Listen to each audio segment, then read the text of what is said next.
दोस्तों, जिसने अपना नाम और अपने शहर का नाम हमें सेंड किया है, हम कहानी में कहीं भी उसका नाम और उसके शहर का नाम जरूर लेंगे। डॉक्टरनी जी के पति को मरे हुए 2 साल बीत गए थे। डॉक्टरनी जी मंदिर में एक भिखारी को रोज पैसे दिया करती थी। एक दिन भिखारी ने डॉक्टरनी जी से कहा, आप मुझसे शादी कर लो। फिर डॉक्टरनी जी ने भिखारी के साथ जो किया। लेकिन दोस्तों, कहानी बहुत इंटरेस्टिंग है। कहानी वहां पर जाकर खत्म होगी जहां आप सोच भी नहीं सकते। कहानी में भिखारी ही निकला डॉक्टरनी जी का। शहर के पुराने शिव मंदिर के बाहर, जहां सुबह शाम भक्तों की भीड़ और घंटियों की आवाज गूंजती थी, एक भिखारी रोज बैठा करता था। उसका चेहरा धूल और मैल से सना हुआ था, कपड़े फटे पुराने और आंखों में एक अजीब सी उदासी। मंदिर के चबूतरे पर बैठा वह हर आने जाने वाले से भीख मांगता, लेकिन उसकी नजरें हमेशा मंदिर के मुख्य द्वार की ओर रहतीं, जैसे किसी का इंतजार कर रहा हो। हर सुबह ठीक 7 बजे एक काली एसयूवी मंदिर के सामने रुकती। उसमें से उतरती थीं डॉ अनन्या मेहरा, जिन्हें शहर डॉक्टरनी जी के नाम से जानता था। अनन्या एक मशहूर कार्डियोलॉजिस्ट थीं, जिनका नाम न सिर्फ उनके मेडिकल कौशल के लिए बल्कि उनकी दयालुता के लिए भी जाना जाता था। वह हर सुबह मंदिर में पूजा करने आती और पूजा के बाद उस भिखारी को कुछ पैसे देती। यह उनकी रोज की आदत थी। भिखारी पैसे लेते वक्त सिर्फ सिर झुकाता और चुपचाप धन्यवाद देता। अनन्या उसे एक हल्की मुस्कान देती, फिर अपनी गाड़ी में बैठकर अपने हॉस्पिटल चली जाती। अनन्या की जिंदगी बाहर से परफेक्ट लगती थी। शहर का सबसे बड़ा हॉस्पिटल, एक शानदार बंगला और समाज में इज्जत। लेकिन उनके करीबी जानते थे कि 2 साल पहले उनके पति आरव मेहरा एक रहस्यमयी हादसे में मारे गए थे। आरव एक सॉफ्टवेयर इंजीनियर थे और उनकी मौत ने अनन्या को अंदर से तोड़ दिया था।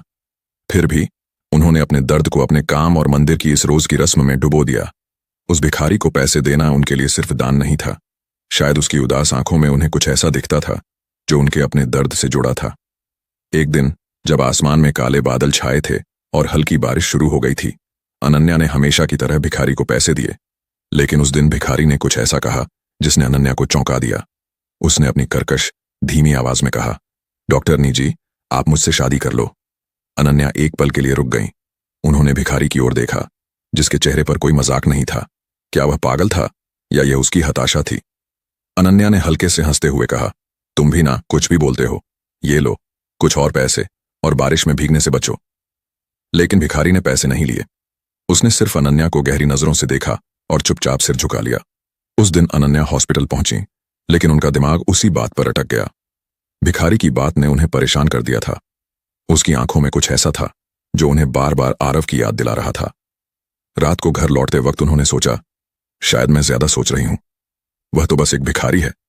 अगले दिन अनन्या ने फिर भिखारी को पैसे देने की कोशिश की, लेकिन उसने मना कर दिया। इस बार उसने कहा, डॉक्टरनी जी, मैं आपके लिए कुछ कर सकता हूं, आप मुझे एक मौका दें। अनन्या को हल्का गुस्सा आया। उन्होंने कहा, देखो, मैं तुम्हारी मदद करती हूं, इसका मतलब यह नहीं कि तुम कुछ भी बोलोगे, अपनी हद में रहो।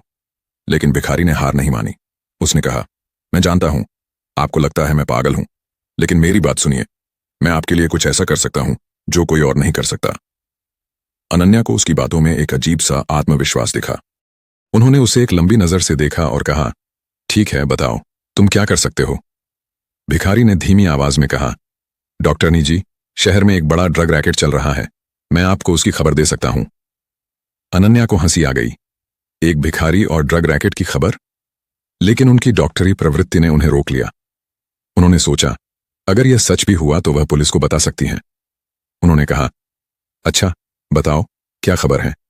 भिखारी ने कहा, कल रात मैंने मंदिर के पास एक पुराने गोदाम में कुछ लोगों को देखा। वे ड्रग्स की डील की बात कर रहे थे। उसने जगह और कुछ लोगों के हुलिये का जिक्र किया। अनन्या ने उसकी बात को हल्के में लिया, लेकिन फिर भी अपने एक पुराने मरीज, जो पुलिस इंस्पेक्टर था, को इसकी जानकारी दी। अगले दिन इंस्पेक्टर ने अनन्या को बताया कि गोदाम में वाकई एक ड्रग रैकेट का भंडाफोड़ हुआ था। पुलिस ने छापा मारा और वहां से भारी मात्रा में नशीली दवाएं बरामद की। अनन्या हैरान थी, एक भिखारी ने इतनी सटीक जानकारी कैसे दी। उन्होंने अगले दिन मंदिर में भिखारी से बात करने का फैसला किया। जब वे मंदिर पहुंची, भिखारी वहां बैठा था। अनन्या ने उससे पूछा, तुमने वो जानकारी कैसे दी? तुम सचमुच कौन हो? भिखारी ने मुस्कुराते हुए कहा, डॉक्टरनी जी, मैं वही हूं जो दिखता हूं, लेकिन मैं इस शहर को आपसे बेहतर जानता हूं। उसकी बातों में एक रहस्य था जो अनन्या को और उलझा रहा था। अगले कुछ हफ्तों में भिखारी ने अनन्या को कई छोटी बड़ी क्राइम की खबरें दी और हर बार उसकी जानकारी सही निकली। अनन्या अब उसे सिर्फ एक भिखारी नहीं मानती थी, वह समझ गई थी कि इस आदमी के पीछे कोई बड़ा राज है, लेकिन वह यह भी जानती थी कि उसे जल्दी से उसका राज खोलने के लिए दबाव नहीं डालना चाहिए। समय के साथ अनन्या और भिखारी के बीच एक अजीब सा रिश्ता बन गया। अनन्या उसे अब पैसे नहीं देती थी, बल्कि उसके साथ बातें करती थी। भिखारी कभी कभी ऐसी बातें करता जो अनन्या को आरव की याद दिलाती। जैसे एक दिन उसने कहा, डॉक्टरनी जी, आपको याद है, आप कहती थीं कि मंदिर की सीढ़ियों पर बैठकर चाय पीने का मजा ही अलग है। अनन्या चौंक गई। यह बात उन्होंने सिर्फ आरव से कही थी, लेकिन उन्होंने खुद को संभाला और हंसकर टाल दिया। एक रात जब अनन्या हॉस्पिटल से देर से घर लौट रही थी, उनकी गाड़ी अचानक खराब हो गई। बारिश तेज थी और सड़क सुनसान। तभी भिखारी वहां प्रकट हुआ, जैसे वह पहले से जानता हो कि अनन्या को मदद चाहिए। उसने गाड़ी की जांच की और कुछ ही मिनटों में उसे स्टार्ट कर दिया। उसने कहा, डॉक्टरनी जी, आप इतनी रात को अकेले नहीं निकला करें। उसकी आवाज में एक अजीब सी चिंता थी। अनन्या ने उस रात भिखारी को अपने घर चलने को कहा। पहले तो उसने मना किया, लेकिन अनन्या की जिद करने पर वह मान गया। घर पहुंचकर अनन्या ने उसे खाना दिया। खाना खाते वक्त भिखारी ने कहा, डॉक्टरनी जी, ये खाना, ये स्वाद मुझे बहुत पुरानी यादें दिलाता है। अनन्या का दिल तेजी से धड़कने लगा, लेकिन उन्होंने उससे कुछ नहीं पूछा। अगले दिन अनन्या ने अपने एक पुराने दोस्त और फॉरेंसिक एक्सपर्ट रवि को बुलाया। उन्होंने रवि को भिखारी की तस्वीर दिखाई, जो उन्होंने चुपके से खींची थी। रवि ने तस्वीर को गौर से देखा और कहा, अनन्या, इस आदमी का चेहरा मुझे जाना पहचाना लगता है, लेकिन मैं पक्का नहीं कह सकता। मुझे कुछ टेस्ट करने होंगे। अनन्या ने रवि को भिखारी के कुछ नमूने लाने को कहा, जैसे उसके कपड़े या कोई चीज जिससे डीएनए टेस्ट हो सके। लेकिन अनन्या का मन उलझन में था। वह नहीं चाहती थी कि भिखारी को लगे कि वे उस पर शक कर रही हैं। फिर भी उन्होंने एक योजना बनाई। एक दिन अनन्या ने भिखारी को अपने घर बुलाया और कहा, मैं तुम्हें एक नई शुरुआत देना चाहती हूं। तुम यहां मेरे साथ रह सकते हो। भिखारी ने पहले तो मना किया, लेकिन फिर मान गया। अनन्या ने सोचा कि अगर वह भिखारी को करीब रखेंगी तो शायद उसका राज खुल सके। भिखारी, जिसने अपना नाम श्याम बताया, अब अनन्या के घर के पिछले हिस्से में एक छोटे से कमरे में रहने लगा। लेकिन वह दिन भर मंदिर के पास ही रहता। वह अपने पुराने ढंग से भीख मांगता और शाम को चुपचाप लौट आता।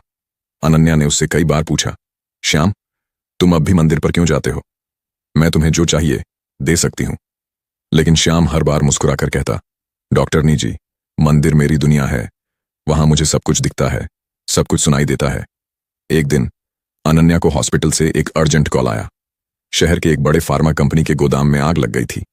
यह वही गोदाम था जहां कुछ हफ्ते पहले श्याम की टिप पर पुलिस ने छापा मारा था।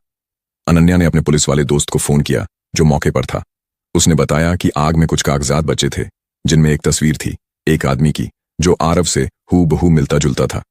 तस्वीर के पीछे लिखा था, आरव 2022 फार्मा डील। अनन्या का दिल जोर जोर से धड़कने लगा। उन्होंने तस्वीर को अपने पास रख लिया और घर लौट आई। उस रात वह सो नहीं पाई। क्या यह वाकई आरव था? लेकिन यह कैसे मुमकिन था? आरव की मौत तो एक कार हादसे में हुई थी। पुलिस ने उसकी लाश की पहचान की थी,